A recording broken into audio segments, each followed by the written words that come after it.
Et voilà, j'espère que vous avez aimé ma vidéo. Coupé! Quoi? Ben, c'est la pire ouverture que j'ai jamais entendue. Ben là, merci. Tu pourrais me donner une idée au lieu de chialer? Catherine, je t'invite à rester ouverte à la critique.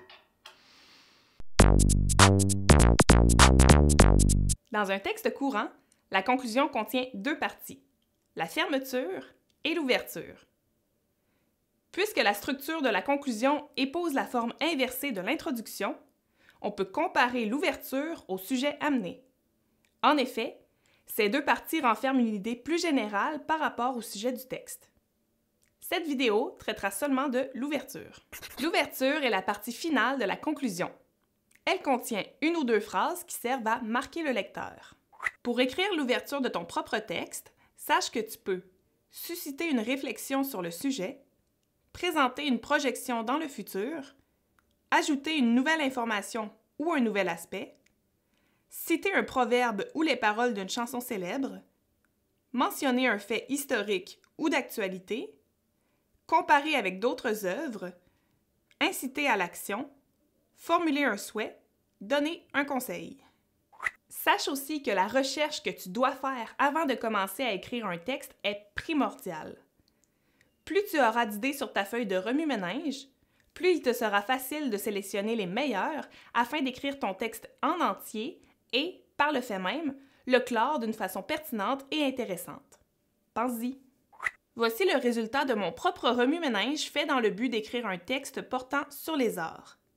Certaines de ces idées ont déjà été utilisées dans le cadre de mon texte, pour le sujet amené, pour le développement, et d'autres pas. Ce sont celles-ci qui vont particulièrement m'intéresser pour l'écriture de mon ouverture. Au cours de l'écriture de ton texte, tu as approfondi ton sujet et de nouvelles idées te sont venues en tête. Note-les alors sur ta feuille de remue-ménage afin d'avoir de nouvelles possibilités d'écriture pour ton ouverture. En regardant bien toutes ces idées, sélectionne celles qui sont les plus intéressantes et pertinentes pour clore ton texte de façon marquante. Sur quelle note veux-tu laisser ton lecteur? Veux-tu l'inviter à agir? Veux-tu le faire réfléchir? Veux-tu élargir sa connaissance du sujet? Voilà! Tu peux maintenant passer à la rédaction de l'ouverture. N'oublie pas qu'afin que ta conclusion soit bien structurée et cohérente, il est important d'établir un lien logique entre la fermeture et l'ouverture. Tu dois donc utiliser un organisateur textuel pertinent au début de ton ouverture. Voici un dernier conseil. Évite d'écrire une ouverture trop générale qui pourrait s'appliquer à n'importe quel texte.